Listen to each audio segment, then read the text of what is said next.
Assalamualaikum warahmatullahi wabarakatuh. Perkenalkan, nama saya Didin Ahidin. Saya dosen program studi D3 Farmasi, STF Muhammadiyah Cirebon. Konsentrasi bidang ilmu saya adalah farmasi, khususnya adalah biologi farmasi. Sebagai seorang dosen, saya mempunyai kewajiban melaksanakan Tridharma perguruan tinggi, yang diantaranya adalah melaksanakan pengajaran. Pada kesempatan ini, saya akan mengajar mata kuliah biologi farmasi yang berbobot 2 SKS teori. Mata kuliah biologi farmasi adalah mata kuliah wajib yang harus diambil oleh mahasiswa semester 1. Materi yang diberikan mengacu kepada capaian pembelajaran prodi yang terdiri dari 3 capaian pembelajaran prodi. Dari 3 capaian pembelajaran prodi diturunkan menjadi 9 capaian pembelajaran mata kuliah. Dari 9 capaian pembelajaran mata kuliah diturunkan menjadi sub capaian pembelajaran mata kuliah yang dibagi menjadi 14 pertemuan, yaitu 7 pertemuan sebelum UTS dan 7 pertemuan setelah UTS. Adapun capaian pembelajaran prodi diantaranya adalah melaksanakan riset dan mengidentifikasi dan menyelesaikan problem untuk berkontribusi pada perbaikan dalam ilmu farmasi. Kemudian, memahami peraturan perundang-undangan dan artinya untuk praktik kefarmasian, urusan farmasetikal dan kesehatan masyarakat, khususnya mengatur penyiapan dan penyerahan sediaan farmasi dan produk terkait kuasi, obat, kosmetik, alat kesehatan, dan obat untuk regeneratif. Kemudian adalah menguasai teori, metode aplikasi ilmu, dan teknologi farmasi, di antaranya farmasetika, kimia farmasi, farmakognosi, farmakologi, konsep dan aplikasi ilmu biomedik, di antaranya biologi, anatomi manusia, mikrobiologi, fisiologi, patofisiologi, etik biomedik, biostatistik, konsep farmakoterapi, pharmaceutical care, farmasi praktis, serta prinsip pharmaceutical calculation, epidemiologi, pengobatan berbasis bukti, dan farmakoekonomi. Pada mata kuliah ini akan membahas tentang yang pertama ciri-ciri dasar makhluk hidup, kemudian teori asal mula kehidupan, sel hewan dan tumbuhan serta organel-organelnya, jaringan-jaringan tumbuhan, anatomi dan morfologi tumbuhan tinggi, jaringan hewan, jaringan manusia, taksonomi tumbuhan, serta yang terakhir adalah mikroorganisme yang mempengaruhi kehidupan manusia. Sebelum melaksanakan pembelajaran di kelas, saya akan terlebih dahulu menjelaskan teknik pembelajaran yang akan saya lakukan, yaitu delivery purpose, yaitu penyampaian materi interaktif, serta asesmen berupa pemberian tugas maupun kuis. Kemudian untuk delivery purpose atau penyampaian pembelajaran, pada tahap ini saya melakukan penyampaian materi. Yang pertama saya menyampaikan kontrak pembelajaran dari mata kuliah ini terlebih dahulu. Kemudian menyampaikan bobot penilaian serta buku-buku atau referensi yang digunakan di dalam mata kuliah ini. Adapun buku-buku referensi yang digunakan pada mata kuliah ini diantaranya adalah buku biologi karya Kimball jilid 1, 2, dan 3 penerbit Erlangga, kemudian buku biologi sel dari penulis Subowo dan penerbitnya adalah Angkasa Bandung, kemudian buku biologi modern sebagai penulis adalah Wildan Yatim dan penerbit adalah Tarsito Bandung, kemudian buku taksonomi tumbuhan dan obat-obatan karya Gembong Citro Supomo penerbit UGM. Kemudian buku Ajar Mikrobiologi, penulisnya Maksum Raji dan penerbit buku kedokteran EGC.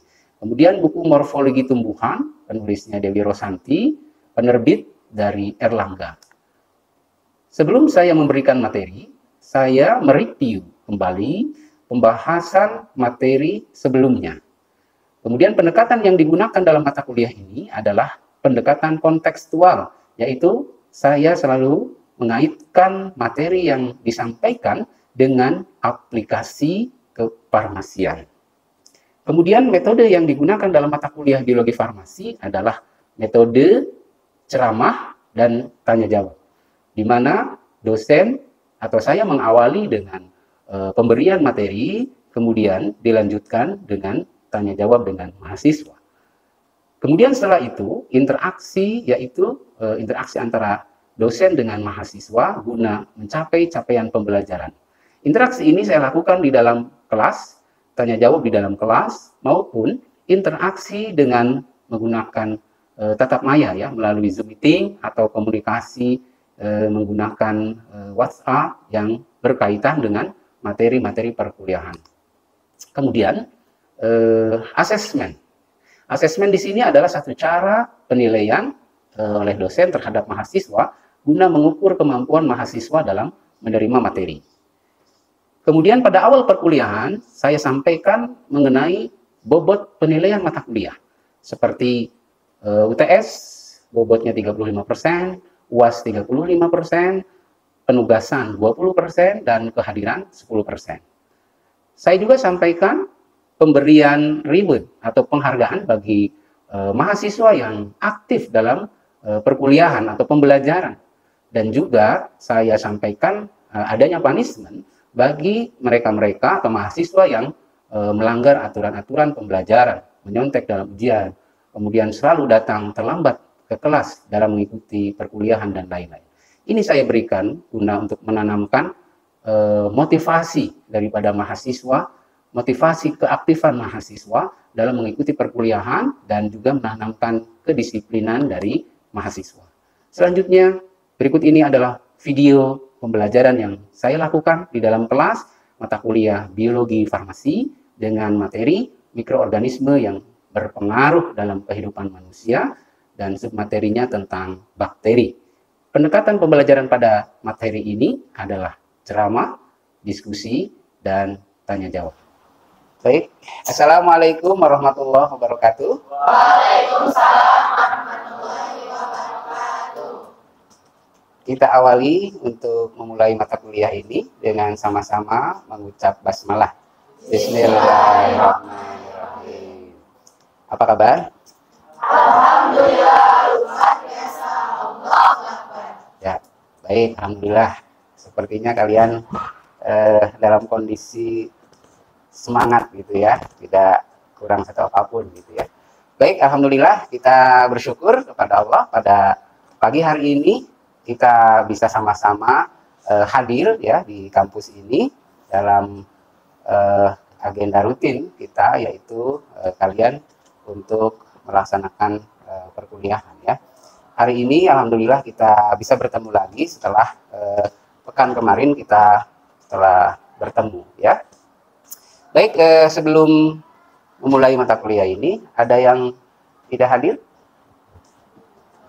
Hadir semua ya, alhamdulillah ya. Berarti alhamdulillah kalian sehat walafiat gitu ya.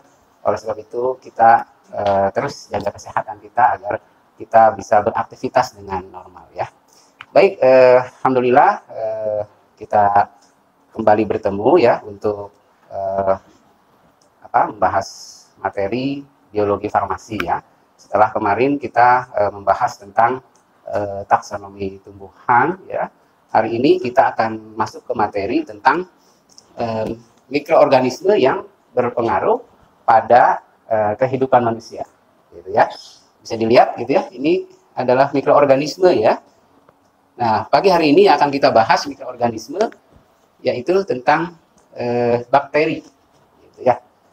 Kalian pernah dengar bakteri? Pernah ya, pasti gitu ya. Kira-kira apa yang terbayang gitu ya kalau disebutkan bakteri gitu. Kira-kira apa yang terbayang? Apa? Penyakit, betul gitu ya. Bakteri, karena ada penyakit-penyakit yang disebabkan oleh bakteri gitu. Apalagi kira-kira yang terbayang? Bakteri. Sebelah sini? Apa yang terbayang? Nah, makhluk kecil. Oke. Tadi disebutkan mikroorganisme, artinya organisme yang mikro, yang kecil, gitu ya. Jadi betul kecil. Untuk melihat bakteri itu tidak apa ya istilahnya, harus menggunakan alat lah ya.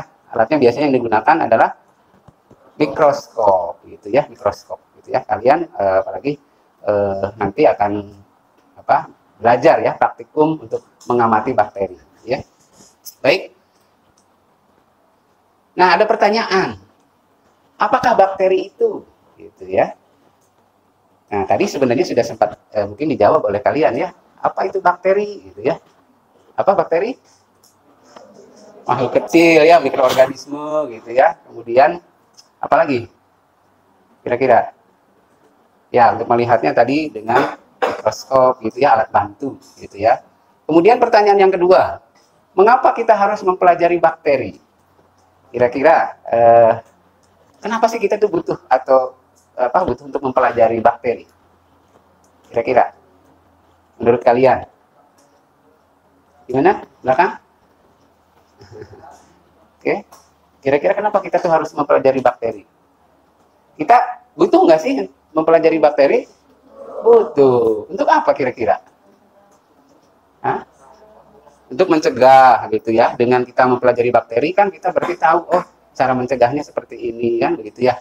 Oke? Kira-kira apa lagi? Oke, mencegah penyakit mungkin ya. Oke. Nah, ini. Jadi bakteri itu apa? Gitu ya. Tadi sudah disebutkan betul ya. Jadi bakteri ini adalah mikroorganisme gitu ya, organisme yang kecil gitu ya. Berukuran kecil dan uniseluler atau istilahnya bersel satu ya, unisel. Kalau banyak sel apa? Multisel, multiseluler gitu ya. Tapi kalau bakteri itu unisel ya, hanya satu sel gitu ya. Kemudian tadi juga dibahas karena kecil maka harus menggunakan alat bantu untuk melihatnya, yaitu mikroskop gitu ya, mikroskop gitu ya. Nah, kemudian penampakan bakteri ini sering kali terlihat karena aktivitasnya gitu ya, aktivitas bakterinya gitu ya, aktivitasnya. Ya, contoh adalah aktivitas dalam menginfeksi pada luka gitu ya. Kalian misal luka gitu ya, luka jatuh gitu ya, jatuh dari sepeda atau motor, lututnya luka gitu ya. Kemudian beberapa hari kemudian misal bernanah gitu. Nah, dengan kondisi luka bernanah ini bisa kita katakan bahwa luka itu terinfeksi, sudah terinfeksi ya, terinfeksi bakteri.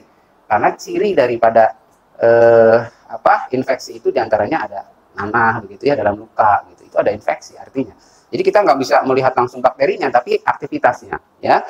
Kemudian aktivitas misal pada susu atau daging membusuk gitu ya.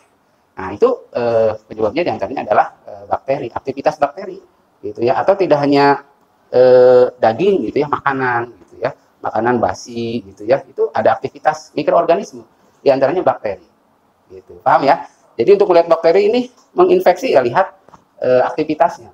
Kalau kita sakit misal misal batuk gitu ya, batuknya ISPA gitu ya, batuknya produktif gitu ya, berlendir, kemudian lendirnya warna hijau gitu ya, itu berarti sudah ada infeksi tuh gitu ya, infeksi bakteri gitu. Paham ya? Nah, itu ya. Kemudian kenapa kita harus mempelajari bakteri gitu ya? Tadi ya supaya kita tahu gitu ya tentang bakteri gitu ya. Oke. Nah, ini jadi mengapa kita harus mempelajari bakteri? Ya, kita tahu bersama bahwa bakteri itu ada yang merugikan, ada yang menguntungkan, gitu ya. Nah, yang merugikan misalnya bakteri penyebab penyakit atau istilahnya adalah patogen. Jadi bakteri penyebab penyakit disebutnya bakteri patogen. Dan sebaliknya bakteri yang tidak menyebabkan sakit berarti bakteri betul Hasbi, apatogen. Itu tidak. Gitu ya, apatogen, jadi tidak menyebabkan sakit gitu ya. Nah, untuk bakteri yang bisa menyebabkan sakit pada manusia, hewan, tanaman gitu ya, diantaranya adalah ini ya, Salmonella typhi gitu ya. Salmonella typhi itu penyebab penyakit apa? Tipes ya, betul. Jadi dari kata nama bakterinya sudah kelihatan, Salmonella typhi, atau istilahnya kita mengenalnya Salmonella typhosa. Typhosa, tipes gitu ya. Jadi tipes itu penyebabnya adalah bakteri. Bukan penyebabnya banyak makan sambal kan gitu ya. Ya enggak? Kalau di masyarakat kan banyak makan sambal nih gitu ya, banyak makan asam gitu ya, asam-asam gitu. Padahal penyebabnya itu bakteri. Ya, boleh jadi mungkin si bakterinya itu ada dalam makanan tersebut gitu ya. Misal dalam pedas-pedas rujak gitu ya. Kemudian apalagi? Es gitu ya. Padahal mungkin esnya yang tidak bersih gitu ya, ada salmonellanya gitu. Itulah penyebab sakit tipes ya, salmonella typhosa. Kemudian Shigella. Nah, ini penyebab disentri gitu ya. Disentri tahu? Diare ya. Diare biasanya cirinya adalah dengan adanya lendir dan darah gitu ya, ciri disentri gitu ya. Kemudian Clostridium tetani, nah, penyebab tetanus gitu ya. Nah, ini adalah bakteri-bakteri yang merugikan gitu ya. Kemudian ada juga ternyata bakteri itu tidak hanya merugikan manusia gitu. Ternyata ada yang menguntungkan gitu ya. Ada yang merugikan, ada yang menguntungkan ternyata. Nah, yang menguntungkan ini contohnya adalah bakteri yang menghasilkan antibiotik, enzim, ya, biopestisida, biofertilizer, dan biomini. Nah, contohnya adalah bakteri fermentasi makanan. Gitu ya. Jadi bakteri untuk fermentasi berarti kan ya menguntungkan ya, butuh gitu ya. Kemudian untuk yogurt, ya, kalian suka makan yogurt? Nah, itu pakai bakteri itu, gitu ya, bakteri fermentasi. Kemudian keju, ya, kemudian nata de coco, gitu ya. Kemudian bakteri lactobacillus gitu ya, lactobacillus ya. Contohnya misal ada produk produk minuman yang isinya bakteri apa, Yakult ya, nyebut merek gitu ya, apa ya, Yakult, ada Vitacam gitu ya, itu isinya adalah bakteri. Jadi kalau kalian minum itu berarti kalian lagi minum bakteri, tapi bakterinya bakteri yang menguntungkan gitu ya, bukan yang merugikan, bukan bakteri yang menyebabkan sakit gitu ya. Baik. Oke, nah, jadi kesimpulan mempelajari bakteri itu pertama adalah memanfaatkan bakteri sebesar-besarnya untuk bakteri yang menguntungkan, gitu ya. Jadi untuk bakteri yang menguntungkan, bagaimana kita ini mengambil manfaat, gitu ya, dari bakteri itu. Kalau kita sebagai farmasis, ya tadi kan ada bakteri yang bisa menghasilkan antibiotik, gitu ya. Jadi bagaimana kita menggali atau misal menemukan obat-obat baru gitu ya dari bakteri gitu ya yang berfungsi misal sebagai antibiotik gitu ya. Kemudian untuk bakteri yang merugikan, nah bagaimana kita mengontrol dan membasmi bakteri tersebut gitu ya. Jadi itulah kenapa kita mempelajari bakteri gitu ya. Jadi untuk bakteri yang menguntungkan berarti kita bagaimana memanfaatkan ya bakteri yang menguntungkan tersebut. Kemudian untuk bakteri yang merugikan bagaimana kita mencegah gitu ya ataupun bisa membasmi bakteri tersebut ya. Nah, kemudian di sini sel bakteri ini akan kita bahas ukuran bakteri, morfologi, dan susunan sel bakteri. Nah, untuk ukuran bakteri ini adalah mikrometer gitu ya. Ini istilahnya mikrometer seperti ini ya, atau mikron ya. 1 mikrometer sama dengan 0,001 milimeter ya, mm. Ya. Ukuran terkecil panjangnya 0,2 mikrometer ini ada di chlamydia ya, 0,15 sampai 3 mikrometer itu ada di dialister pneumosintesis gitu ya. Kemudian diameter yang berkisar antara 1 sampai 10 mikron, untuk yang bulat 0,7 sampai 1,3 mikrometer, yang berupa batang 0,2 sampai 2 mikrometer ya. Nah, kemudian bagaimana bentuk bakteri ya? Ternyata bakteri itu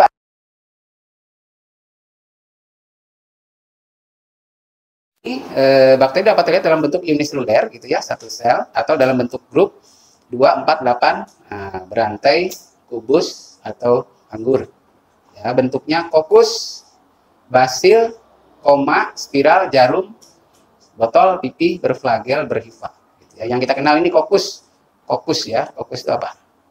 Bulat ya, kokus gitu ya. Nah, ini. Jadi kokus bulat ya. Ini diameternya berkisar 0,4 sampai 2 mikrometer. Ya, ada monokokus, diplococcus, streptococcus, tetracoccus gitu ya, 4 sel gitu ya, sarkina 8 sel. Nah, staphylococcus bulat seperti anggur. Yang kita kenal adalah Staphylococcus aureus ya, staphylococcus gitu ya. Jadi seperti anggur, makanya bentuknya bulat-bulat gitu ya. Oke, nah ini bentuk bulat. Oke, nah ini Staphylococcus ya, bulat. Ya, seperti anggur gitu ya, bulat-bulat. Ya, kalau ini spiral, Kalau ini Vibrio. Ya. Nah, yang kedua batang atau basil istilahnya ya. Jadi kalau kalian dengar bacillus, berarti bentuknya batang. Kalau kokus, bulat. Itu ya. Kokus bulat, bentuknya bulat-bulat. Jadi kalau kalian identifikasi bakteri bentuknya batang, ya berarti bukan Staphylococcus ya, nebaknya gitu ya, batang, basil gitu ya. Misal Bacillus subtilis gitu ya, gitu, seperti itu. Oke, ini ukuran panjangnya 1 sampai 10 mikron. Contoh dari yang bentuknya basilnya nih, Salmonella typhosa tadi ya, Salmonella typhi penyebab tipes gitu ya. Jadi bentuknya basil gitu ya. Kemudian Escherichia coli gitu ya, bakteri yang terdapat pada usus dan ada juga Lactobacillus ya. Tadi yang minuman ya, minuman Yakult itu Lactobacillus, berarti batang bentuknya ya. Oke, nah ada Diplobacil itu bergandengan dua-dua, Streptobacil yaitu bakteri bentuk basil yang bergandengan memanjang berbentuk rantai. Oke, nah contohnya ya Bacillus anthracis ya, Streptobacillus ya. Oke. Nah, ini bentuk-bentuk bakteri batang ya. Ada monobacil, kemudian diplobacil dan streptobacil ya. Nah, yang ketiga adalah bentuk spiral. Gitu ya, spiral. Ternyata ada ya bakteri yang bentuknya spiral. Nah, ada 3 macam bentuk bakteri yang berbentuk spiral. Yang pertama ini ya, itu golongan bakteri yang bentuknya seperti spiral, misalnya spirillum ya. Vibrio atau bentuk koma ya, yang dianggap sebagai bentuk spiral tak sempurna ya. Misal Vibrio kolera, penyebab penyakit kolera gitu ya. Kemudian spiroset ya, itu golongan bakteri berbentuk spiral yang dapat bergerak. Nah, contohnya Spiroket valida ya, penyebab penyakit sifilis ya. Sifilis itu penyakit organ kelamin ya. Gitu, sifilis, ada gonore gitu ya. Gitu ya. Nah, ini bentuk-bentuk bakteri spirilia ya. Ini ada spiral, ada vibrio itu koma gitu ya. Gitu ya. Ada spiroset, nah seperti ini, masya Allah ya. Ini apa ya, keagungan Tuhan ya, keagungan Allah ya. Jadi mikroorganisme itu juga macam-macam gitu ya, bakteri macam-macam bentuknya. Nah, kemudian bagaimana sih susunan sel bakteri? Nah, susunan sel bakteri seperti di depan nih, ada nukleid ya atau inti sel gitu ya. Kemudian ada sitoplasma, ada membran sitoplasma, ada dinding sel bakteri, ada kapsul gitu ya, kapsul. Nah, kapsul itu mana? Ini kapsul nih. Ini kan bentuknya seperti apa nih? Kapsul ya. Kapsul ya. Ada flagel itu apa? Nah, flagel. Ini untuk alat pergerakan ya, ekor ya. Gitu ya, flagela gitu ya. Kemudian ada pili itu apa? Pili itu seperti rambut-rambut ini pili yang hijau-hijau nih, ini pili. Nah, gitu ya, sebagai alat pergerakan juga gitu ya. Kemudian ada spora gitu ya. Oke, nah ini DNA nih, misalnya ini gambar bakterinya ya, sel bakteri ya. Yang ini adalah ini ya, DNA bakteri ya. Kemudian ini ada dinding sel gitu ya, dinding sel. Oke. Nah, ini ada sitoplasma di dalam ya, berupa cairan ya. Oke. Kemudian yang harus kita pahami juga, ternyata bakteri itu ada 2 macam ya. Ada bakteri positif, ada bakteri gram negatif ya, gram positif sama gram negatif gitu ya. Nah, gram positif cirinya adalah seperti ini ya. Jadi rantai peptidoglikannya tebal gitu ya. 40-50% gitu ya. Kemudian proteinnya 10%. Nah, lipopolisakaridanya tidak ada, lipid 2%. Nah, ini untuk membedakan antara gram negatif dan positif biasanya dilakukan pewarnaan gram. Ya, pewarnaan gram. Jadi bakterinya diwarnai gitu ya. Kalau dalam pewarnaan gramnya warnanya biru di akhir, maka gram positif ya, ungu atau biru gitu ya. Kemudian gram negatif ciri di akhirnya adalah pewarnaan gramnya merah. Nah, ini ya, ini hasil penglihatan gram gitu ya, fiksasi kristal violet ditambah iod tambah pewarna. Nah, ini warnanya ungu untuk gram positif dan merah untuk negatif. Ini contohnya ya, gram positif Kalau ini gram negatif, ya ini ungu, ya ini merah. Gitu. Jadi kalau kalian identifikasi pewarnaan gramnya seperti ini, ya berarti ya negatif. Kalau ini gram positif. Nah ini contoh-contohnya gram positif, gitu ya. Staphylococcus itu positif ya. Nah, kemudian untuk gram negatif, ini yang kita kenal ya, Escherichia coli, ya E. coli, ya, Salmonella, Shigella, gitu ya. Ini adalah gram negatif. Nah ini contoh yang ini adalah makroskopis bakteri ya, gitu di cawan Petri ya, misalnya dibiarkan di cawan Petri di media. Yang B ini secara mikroskopisnya, gitu ya. Bentuknya apa nih? Basil batang ya. Oke. Baik, ya itu untuk sebagian materi. Barangkali ada yang ingin ditanyakan, silahkan. Ya. Oke, silahkan. Hasbi ya. Oke, Hasbi, silahkan. Baik. Kalau sakit, terus diindikasi ada infeksi, baik. kita harus minum antibiotik, Pak. Oke, baik. Nah, pertanyaan bagus sekali ya. Kenapa, kata Hasbi, kalau kita sakit, ada indikasi infeksi, kenapa harus minum antibiotik gitu ya? Oke, baik. Pertanyaannya bagus sekali. Kira-kira ada yang mau menjawab? Kenapa kalau kita infeksi, harus minum antibiotik? Antibiotik itu apa? Satu zat gitu ya yang berfungsi mematikan kehidupan gitu ya, mematikan kehidupan apa? Kehidupan bakteri, makanya disebut antibiotik gitu ya. Makanya kalau kita terinfeksi bakteri, sakit gitu ya, kayak tipes tadi ya, Salmonella typhi, kita demam, kita nggak bisa hanya minum obat misal paracetamol.